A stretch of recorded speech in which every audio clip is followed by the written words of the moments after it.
Okay, so this is gonna be my baby bath video. This is gonna be my baby for the video, and then this is gonna be the tub, I guess you can say. Okay, so first off, I'm gonna gather all my supplies before even starting the baby bath, just so you don't have to leave the room and you have it all right there. I'm gonna make sure that the room is gonna be 75 degrees so the baby isn't too cold and it's just room temperature. If I do have to go ahead and turn my eyes away from the baby, I'm gonna have my hand on the baby so that way the baby doesn't roll or fall or any sorts of thing like that. Okay, so before even starting, I am gonna fill the turtle tub, and again, this is gonna be my turtle tub, to the fill line all the way up, and then I'm gonna go ahead and move the faucet out of the way just so it's out of the way and I have plenty of room to bathe the baby.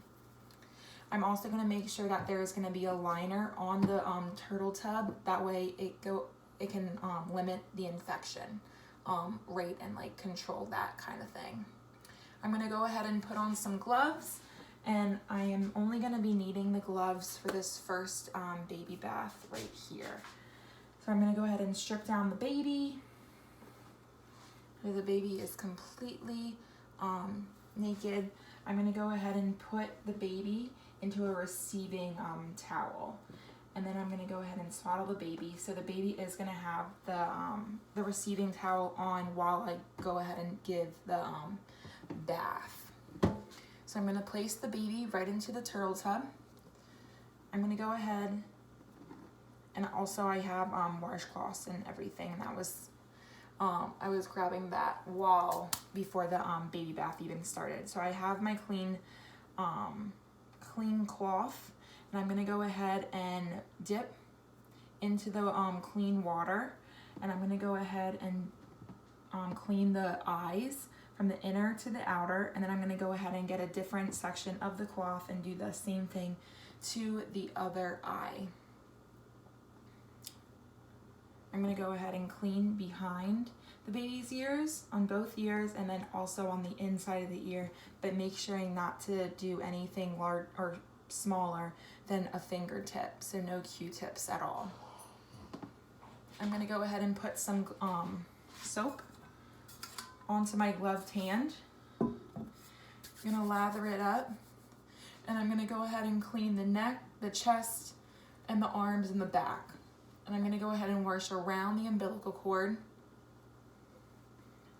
So all of the upper body is completely clean. And to rinse off the suds, I'm gonna go ahead and just rinse it and squeeze some water over the baby. No powder or oil should be used when cleaning the baby. All right, so with the receiving blanket, I'm gonna go ahead and wrap the upper part so that way the baby can stay a little bit warmer. And I'm gonna go ahead and focus down onto the lower part. Okay, so again, I'm gonna take some more soap, put it onto my gloved hand, and I'm gonna do one leg and then the other leg. I'm gonna go ahead and rinse it out, squeeze some water, squeeze some nice clean water to get rid of the suds. So now the whole baby is clean. I'm gonna go ahead and lift the baby onto the dry towel. And I'm gonna go ahead and swaddle the baby. Hopefully you can see. I'll just put it right here. You're gonna swaddle the baby and you're gonna dry it clean, or dry it. You're gonna football hold the baby to wash the hair, and at this time you can go ahead and rinse out the old gross water that you just used, and then you're gonna refill it up to the fill line. That way you just use some new clean water. Okay, so then I'm gonna go ahead and dip down the baby right here, and I'm gonna go ahead and take the washcloth and really get it wet and put a little bit of shampoo onto the washcloth and go ahead and wash the baby's head and make sure that you are getting all of the dried blood and the amniotic fluid that has built up washed away. And just go ahead and confirm to the parents that by washing the head and the hair, it will not hurt the baby's soft spots. So once you think that you got all of it away and nicely cleaned, you can go ahead and squeeze some water over the hair to rinse it out. Okay, perfect. And then this should be done 2 times a week. That way that the baby's skin doesn't get too dry and everything's still nicely clean. We're gonna go ahead and lay the baby back down. And again, I'm just gonna put it right here so you can see. Lay the baby back down. And you're gonna go ahead and dry the baby dry the baby's hair with the towel that the baby was just in. That way the whole head and the hair are nice and dry. You're gonna go ahead and transfer the baby to a new clean, dry towel. At this time, again, I'm just gonna put it right here. At this time, you're gonna go ahead and put a clean, fresh diaper on. So you're gonna go ahead and put the sticky tabs are gonna be on the bottom. So go ahead and lift the baby up, put the diaper underneath the bottom, and then you're gonna go ahead and put the front of the diaper towards the navel right there, and go ahead and secure the diaper. But you also have to fold down the front of the diaper so that way that it is not touching the umbilical cord, and that way it can still stay nice and dry. So again, the umbilical cord should be exposed. And if you do notice any signs of infection or bleeding at this time, then you should be reporting that to the provider. And just to remind the parent that the cord will fall off in 7 to 10 days. All right, so now we're gonna focus on pericare.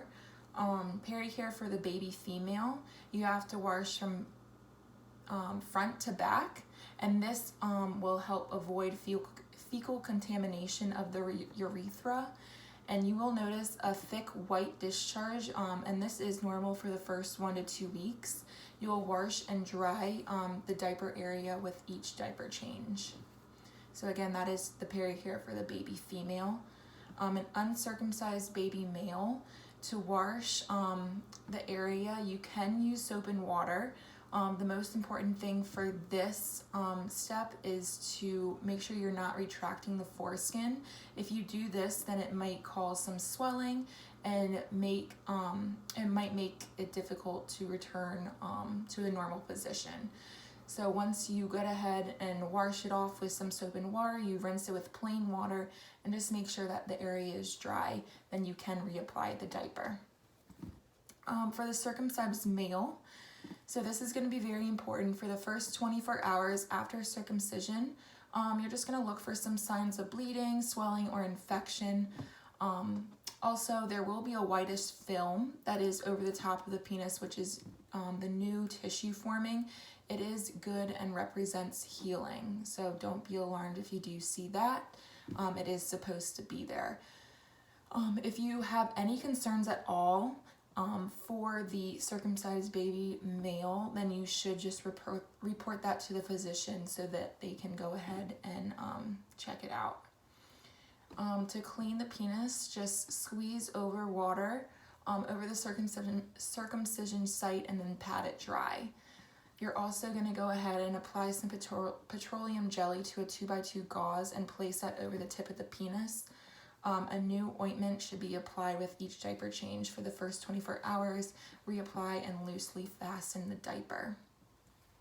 For the sleep sack, this is going to be very important, especially for when the baby is sleeping.